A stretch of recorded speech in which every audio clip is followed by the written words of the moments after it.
2 ராஜாக்கள் 20:5 சொல்லுகிறது, உன் கண்ணீரை கண்டேன் என்று கர்த்தர் சொல்லுகிறார். ஆண்டவர் அழகாய் சொல்லுகிற ஒரு வார்த்தை பாருங்கள், உன் கண்ணீரை நான் காண்கிறேன் என்று சொல்லி.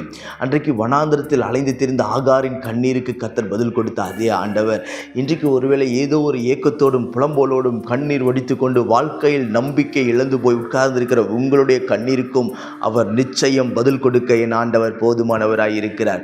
ஒருவேளை நீங்கள் யோசிக்கலாம், என் சூழ்நிலைகள் எப்பொழுது மாறும், என் பிரச்சனைகள் எப்பொழுது மாறும், என்னை இந்த காரியத்திலிருந்து நீ யார் விடுதலையாக்க முடியும், நான் எப்படி வெளியே வருவேன் என்று சொல்லி பல காரியங்களை குறித்து நீங்கள் யோசித்து யோசித்து யோசித்து என்ன செய்வதென்று தெரியாமல் வாழ்க்கை முழுவதும் கண்ணீரினால் நினைத்து கொண்டிருக்கலாம்.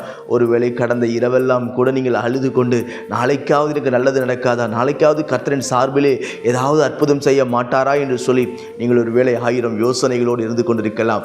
நிச்சயமாகவே கர்த்தர் கண்ணீரை பார்க்கிறவர். ஒருவேளை உங்களை சுற்றி இருக்கிற உறவினர்கள், உங்களை சுற்றி இருக்கிற நண்பர்கள், உங்களை சுற்றி இருக்கிற பெற்றோர் உங்களுடைய கண்ணீரை அற்பமாய் நினைக்கலாம். ஆனால் உங்கள் கண்ணீரை கர்த்தர் விலையேற பெற்றதாய் பார்க்கிறார். ஏன் அவர் விலையேற பெற்றதாய் கர்த்தர் கண்ணீரை பார்க்கிறார் என்று சொன்னால், சங்கீதம் 56:8 சொல்லுகிறது, என் கண்ணீரை உடைய துருத்தியில் வையும், அவைகளுடைய கணக்கில் அல்லவோ இருக்கிறது என்று சொல்லி. சங்கீதக்காரன் சொல்கிறான், என் கண்ணீரை உம்முடைய துருத்தியில் வையும், அவைகள் எல்லாம் உடைய கணக்கில் இருக்கிறது என்று சொல்லி.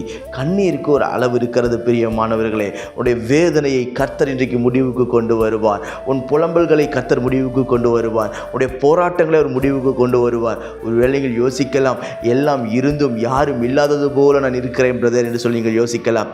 கலங்காதிருங்கள், உங்களுடைய கண்ணீர் எல்லாம் உடைய துருத்தில் இருக்கிறது.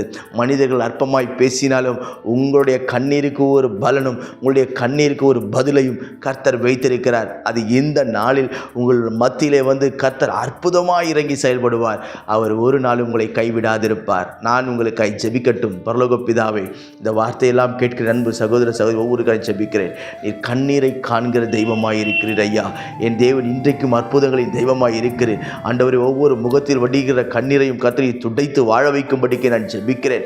எல்லா தடைகளையும் நீக்கும், இடைஞ்சல்களை நீக்கும், அற்புதத்தை செய்யும்படிக்கு நான் ஜெபிக்கிறேன். இந்த நாளின் பிள்ளைகளுக்கு ஒரு அற்புதம் நடக்கட்டும், ஒரு விடுதலை நடக்கட்டும். ஆண்டவரே அப்பா ஸ்தோத்திரம். இத்தனை நாட்கள் வடித்த கண்ணீருக்கு கர்த்தரின் பதில் கொடுத்து என் பிள்ளைகளின் தலையை உயர்த்துவீராக, கனப்படுத்துவீராக, வாழ வைப்பீராக.